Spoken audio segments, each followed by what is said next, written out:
Quantos irmãos aqui se lembram do dia do seu casamento? Levanta a mão.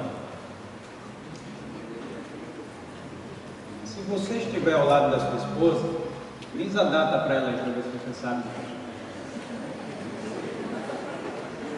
Levantar a mão é fácil, né? Diz aí a data para ela. Acertou aqui desse lado? Acertou? E aqui? Acertou? Alguém errou? Não precisa levantar a mão. São muitas emoções, a gente erra às vezes. Tá? Irmãos, casamento é maravilhoso, né?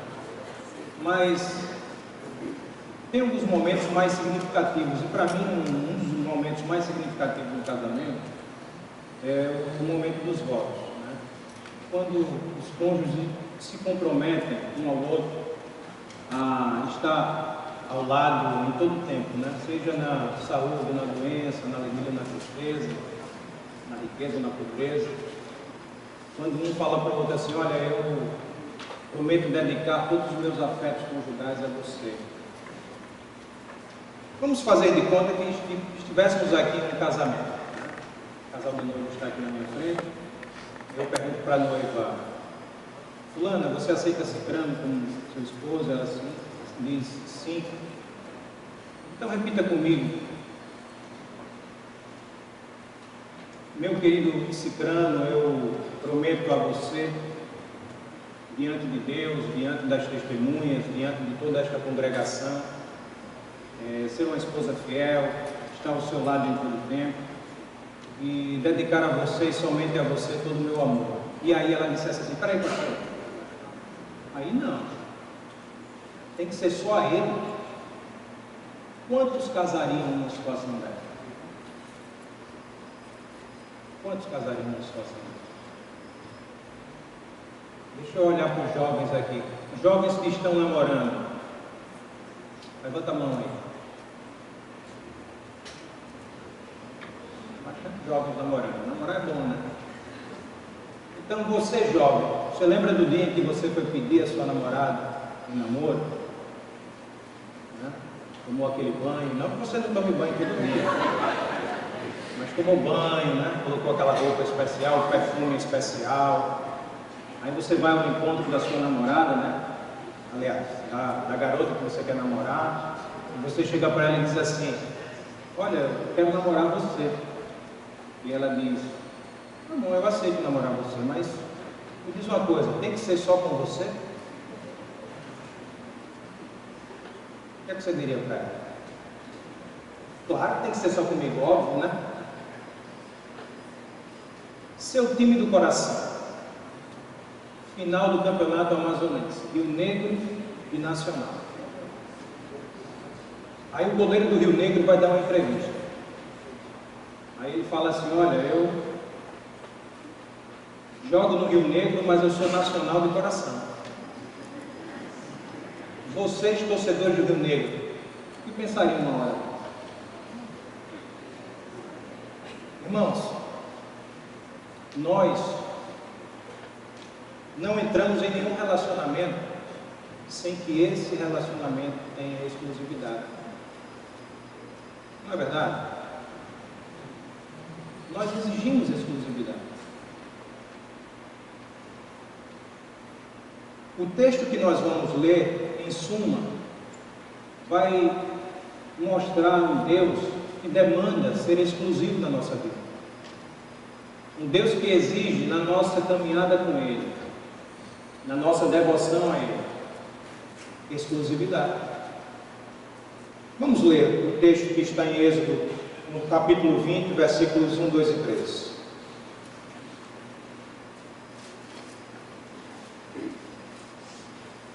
Êxodo 20, versos 1, 2 e 3. Então falou Deus todas estas palavras, dizendo, eu sou o Senhor teu Deus, que te tirei da terra do Egito, da casa da servidão. Não terás outros deuses diante de mim. O povo, depois de 400 anos de cativeiro no Egito, é liberto e começa uma nova caminhada com Deus. E Deus, naquele momento, vai estabelecer alguns parâmetros para este relacionamento entre Ele e o seu povo. É neste momento em que Deus entrega ao povo os 10 mandamentos.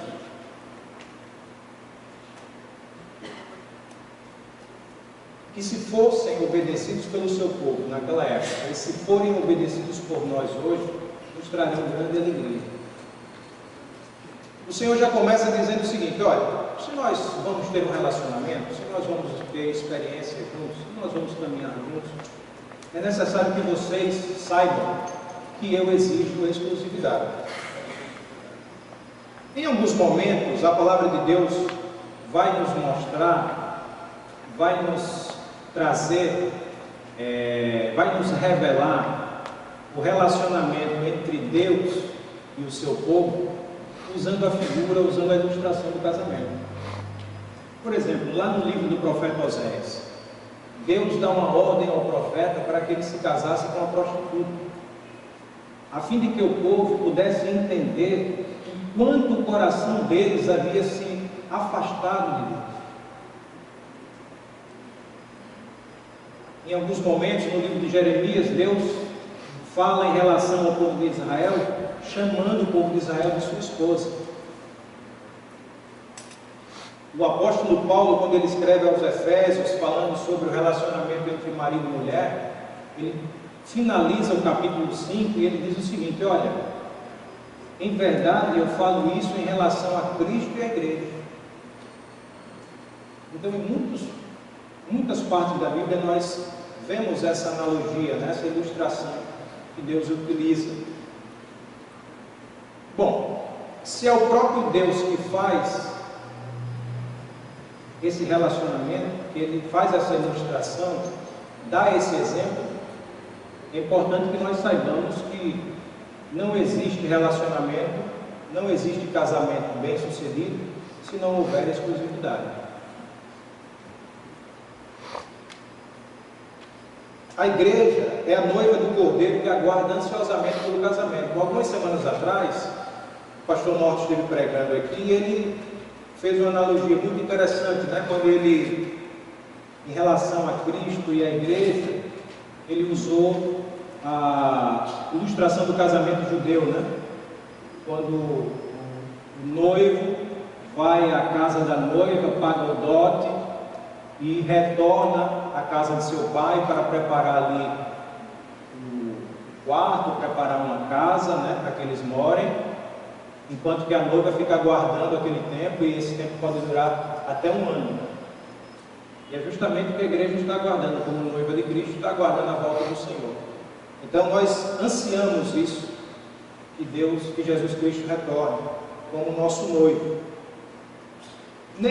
Deus exige nesse primeiro mandamento ser o único Deus, que nada nem ninguém ocupe o lugar que deve ser só dele nas nossas vidas. E quando eu paro para pensar nessa questão que Deus exige que nada nem ninguém possa se colocar no lugar que é dele, que deve ser só dele, eu lembro de duas histórias na Bíblia. A primeira, lá no capítulo 10 de Marcos, a gente nós lemos aquele diálogo entre Jesus Cristo e o jovem rico. Quando aquele jovem rico chega diante de Jesus e fala: bom mestre, o que devo fazer para herdar a vida eterna? Jesus diz: observa os mandamentos, não matarás, não furtarás, não adulterarás, não dirás falso testemunho, honra teu pai e tua mãe. E aquele jovem, cheio de si, ele fala o seguinte: Senhor, isso eu tenho observado desde a minha mocidade. E Jesus fala: mas existe uma coisa que falta. Vende tudo que você tem, entrega aos pobres e segue-me. O que é que a Bíblia diz? Que aquele jovem volta para casa triste. Ele não entendeu que a proposta de Cristo é a exclusividade. Por outro lado, nós encontramos a história de Abraão. Abraão foi pai com 100 anos. Você já imaginou uma coisa dessa? Como Abraão devia ser bobo em relação a Isaac? pouco no bom sentido, claro, né? Um filho que ele esperou por cerca de 20 anos. Eu imagino que era Isaac para lá, Isaac para cá, né? Era uma festa que Abraão fazia com aquela criança. E quem sabe, em algum momento da vida de Abraão, Isaac se tornou mais importante para ele do que o próprio Deus. E aí Deus chega para Abraão e diz o seguinte: Abraão, pega Isaac, sobe ao monte e sacrifica. Interessante que Abraão obedece a Deus. Pega o seu filho, vai ao monte, o amarra, e quando ele está prestes a sacrificar Isaac, em obediência à ordem de Deus, o anjo brada e diz: olha, não faça isso. E logo Abraão vê um cordeiro ali preso, né, o qual ele usaria para fazer aquele sacrifício. E o que é que eu aprendo com essas duas histórias? Que quando eu vou ao encontro do Senhor e o Senhor não está em primeiro lugar na minha vida, eu volto para casa triste, cabisbaixo, infeliz, assim como aquele jovem. Mas quando eu vou ao encontro do Senhor e o Senhor está em primeiro lugar na minha vida, eu volto para casa como Abraão, abençoado, com as promessas de Deus se renovando na minha vida, na minha história e na vida da minha família. Talvez alguém se pergunte: mas pastor, Deus não estava sendo muito rigoroso ao exigir a exclusividade do seu povo? Eu quero mostrar aos irmãos 4 razões que nós encontramos nesse texto que vão mostrar porque Deus exigiu e porque Deus continua a exigir a exclusividade do seu povo. A primeira razão é por conta do caráter de Deus. O texto começa dizendo: eu sou o Senhor. Essa expressão "eu sou" era familiar a Moisés. Vocês lembram daquela experiência que ele teve, né?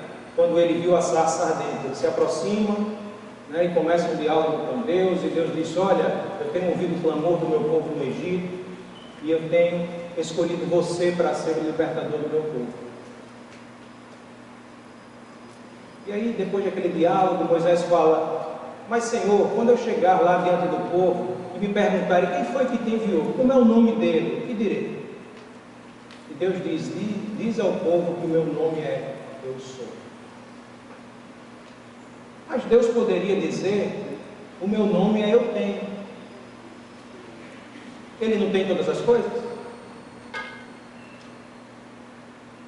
A palavra de Deus diz que da terra é o Senhor e a sua plenitude, o mundo e os que nele habitam. Ele tem todas as coisas.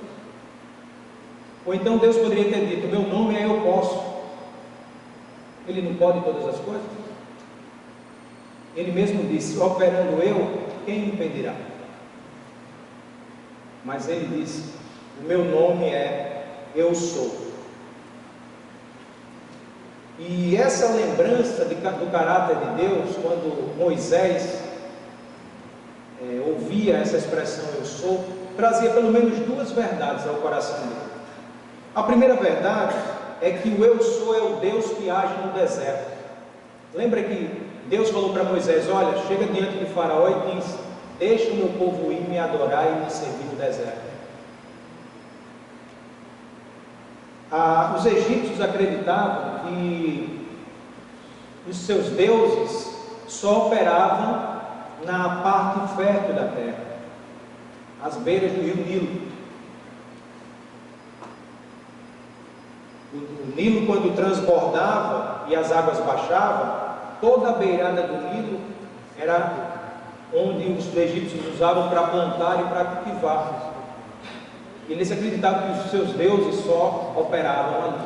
O deserto era lugar apenas das serpentes, dos escorpiões. Não havia intervenção divina no deserto. E Deus, quando diz: deixa que o meu povo vá me servir no deserto, o que Deus estava querendo dizer? Deus estava querendo dizer que Ele é o Deus, o único Deus que age onde nenhum outro pode agir. Deus é o único Deus que realiza tudo aquilo que os outros não podem realizar. Os outros não podem realizar nada.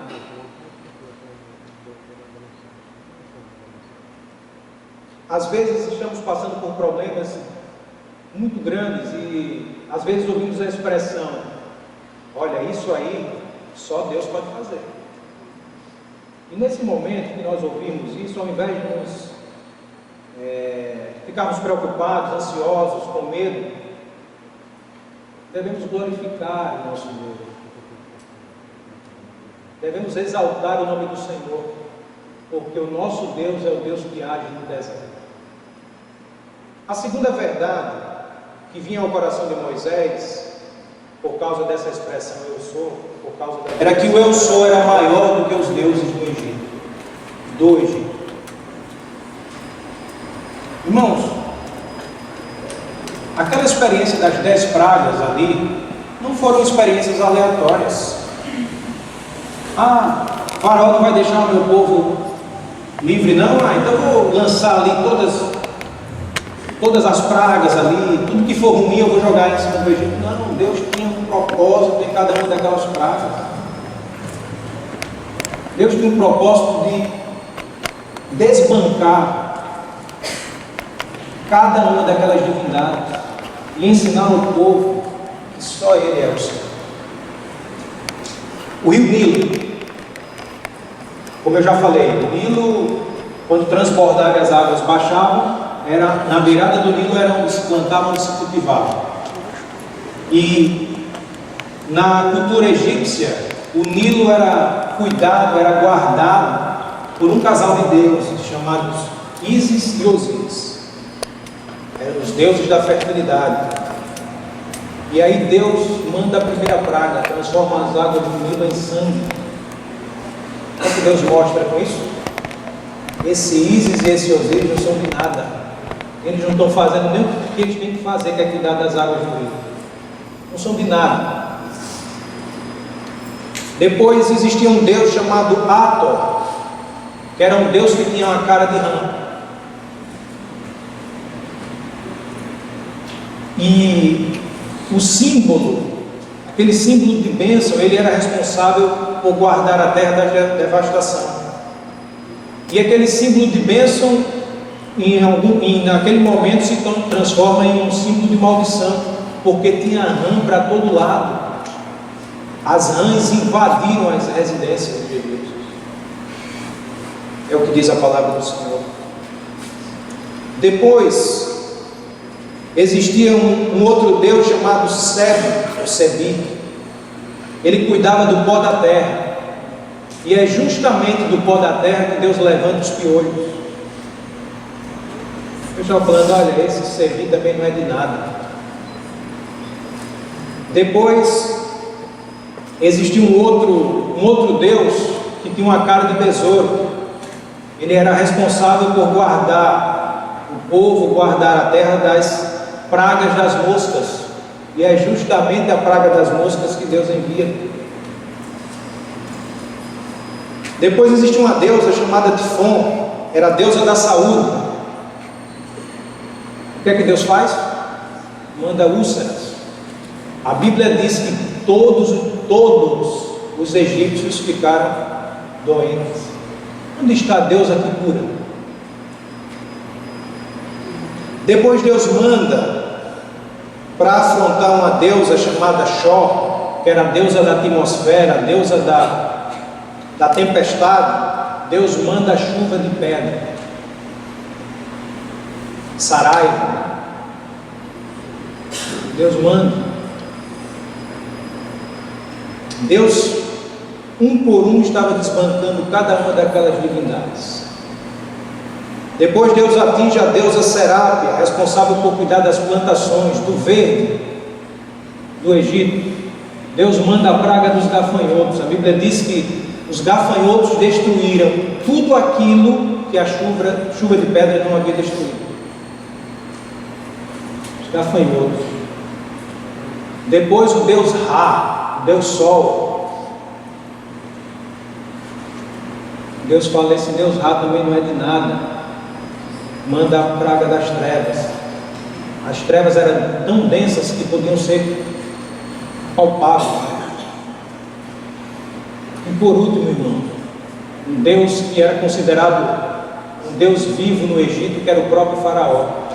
Deus manda a praga da morte dos primogênitos. Nem a casa do Faraó se livrou. Sabe por quê? Porque só o Senhor é Deus. Só o Senhor é Deus.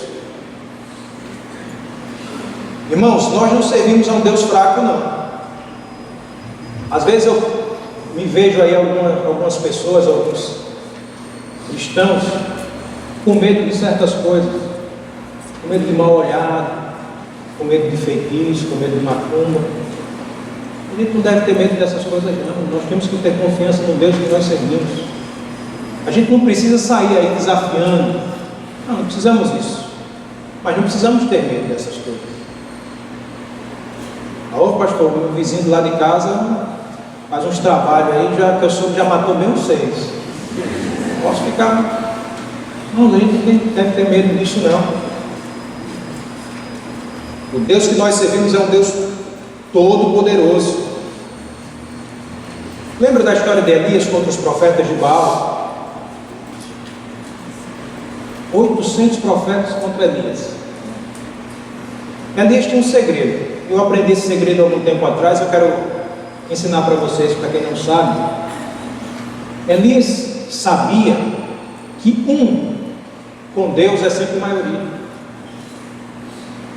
Ele contra 850 profetas de profecia. Mas ele sabia que Deus estava com ele. Então ele não temia. Precisamos lembrar que o Deus desta igreja, o Deus que servimos, o Deus que adoramos, o Deus que tem sido pregado aqui há quase 116 anos, Ele é o único Deus. Segunda razão pela qual Deus exigiu e continua a exigir de nós exclusividade é por causa da sua pessoalidade. O texto diz: eu sou o Senhor teu Deus. Deus é um Deus de relacionamentos, irmãos. Ele é um Deus pessoal. É por isso que num culto como esse, Deus está tratando com alguém aqui na minha direita, e Deus está tratando com alguém aqui na minha esquerda. Deus está tocando em uma ferida aqui na frente e está tocando em uma ferida lá atrás. Deus é um Deus pessoal.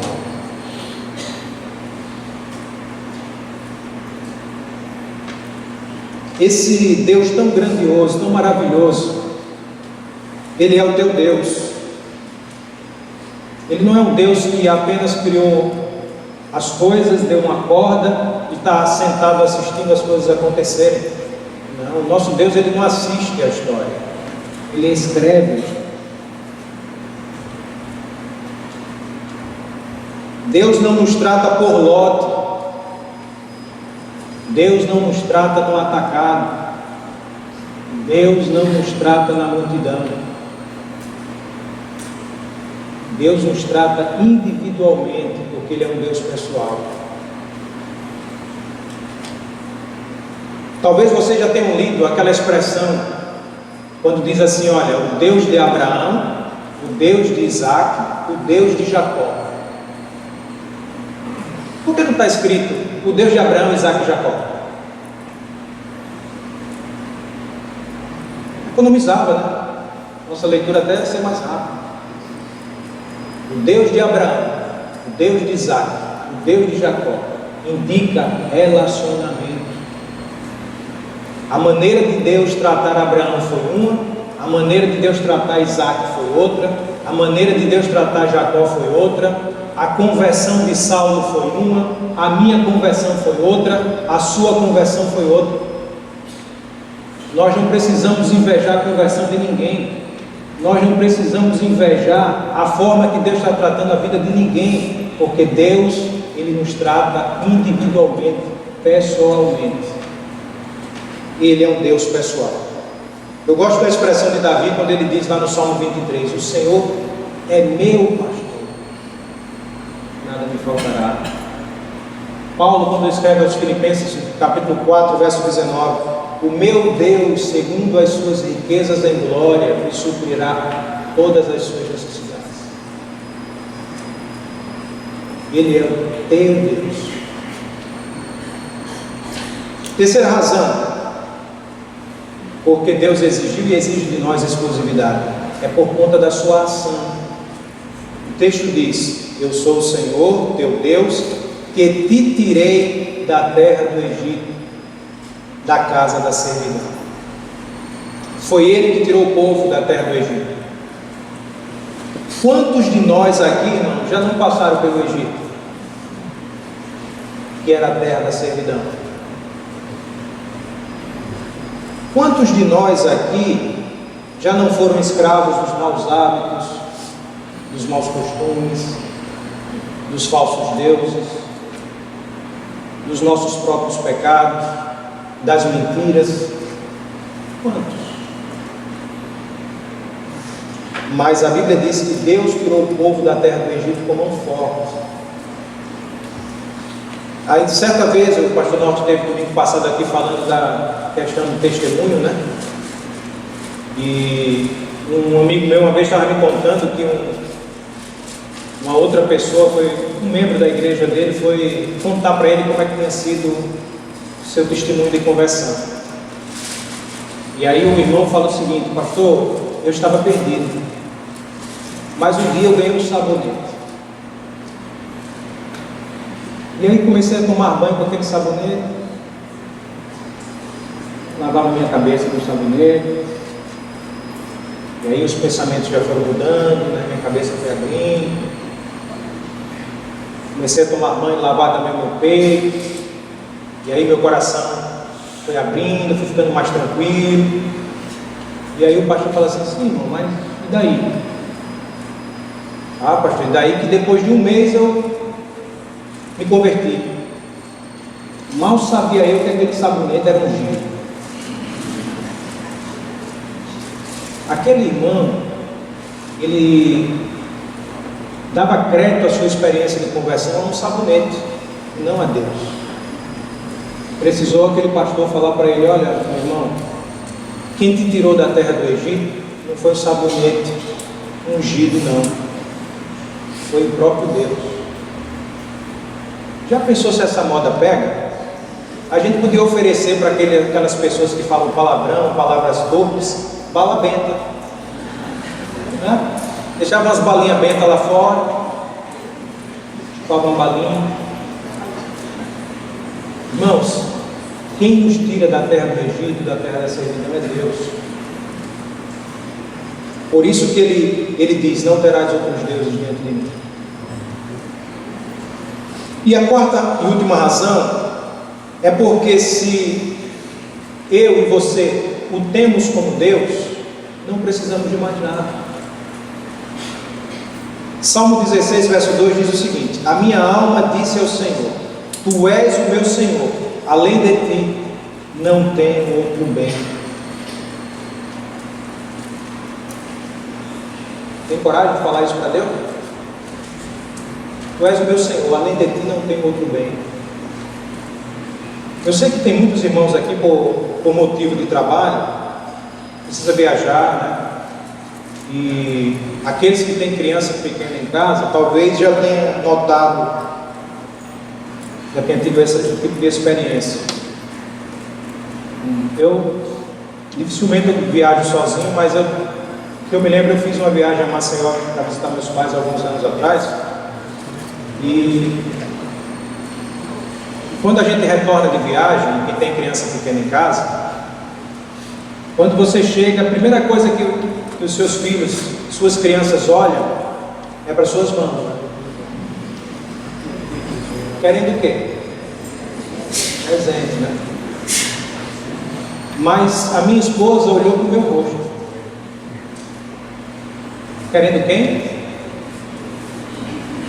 Eu, né, irmão? Enquanto as crianças olham para as mãos querendo presente, a esposa olha para o rosto querendo presença. E muitas vezes nós temos ido a Deus como crianças, olhando para as mãos do Senhor, perguntando: o que é que o Senhor pode fazer por mim? Que porta de emprego o Senhor pode abrir para mim? O que o Senhor pode fazer para que o meu negócio prospere? Mas é preciso que nós, cada um de nós, adquira maturidade, deixarmos de olhar um pouco para as mãos de Deus e passamos a olhar para o rosto de Deus. Deus não faz essas coisas, não abre porta de emprego, não melhora o nosso negócio, nos abençoa materialmente. Claro, Deus faz isso. Ele tem poder e Ele tem prazer em fazer. Ele tem prazer em abençoar. Mas é necessário que nós cresçamos, tenhamos maturidade para passarmos a olhar para o rosto de Deus e possamos dizer a Ele: Tu, Senhor, para mim não há outro bem a não ser o Senhor. Deus não são apenas imagens de escultura. Um Deus pode ser o teu carro, pode ser a tua casa, pode ser o teu trabalho, pode ser o teu dinheiro.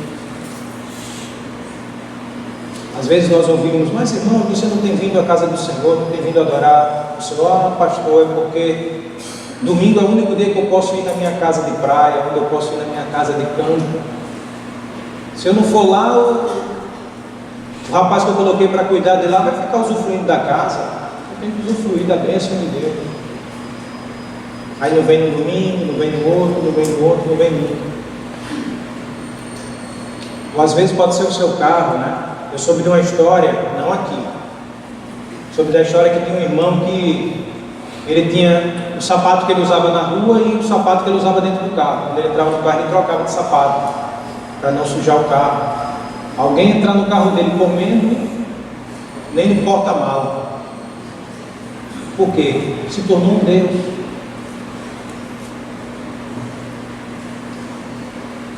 Irmãos, porque Deus exigiu e continua a exigir de cada um de nós exclusividade? Por causa do seu caráter, por causa da sua personalidade, por causa da sua ação, e porque se o temos como Deus, não precisamos de mais nada. Às vezes, aliás, só existem duas maneiras de recebermos a palavra de Deus: ou como pá, ou como enxada. Como pá, você sai distribuindo, né?